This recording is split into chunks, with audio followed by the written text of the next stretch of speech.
শুটকি প্রিয় কারা কারা আছো আমার মতো?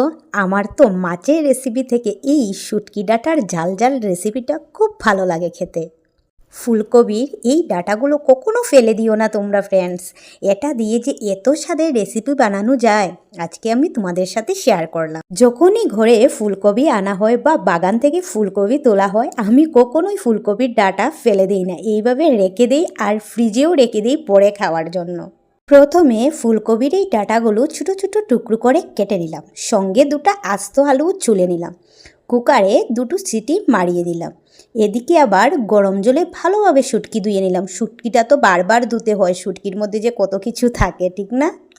কড়াইতে তেল গরম হওয়ার পর শুটকিগুলো প্রথমে ভেজে নিলাম, তারপর ওই তেলে ডাঁটাগুলো আর আলু দিয়ে পরিমাণ মতো নুন মরিচ হলুদ দিয়ে দিলাম, ভালোভাবে সাঁতলালাম, কয়টা কাঁচামরিচও কেটে দিলাম। তারপর গরম জল দিয়ে ভেজে রাখা শুটকি দিয়ে উতলেই আসলেই হয়ে গেল আমার জাল জাল শুটকির রেসিপি।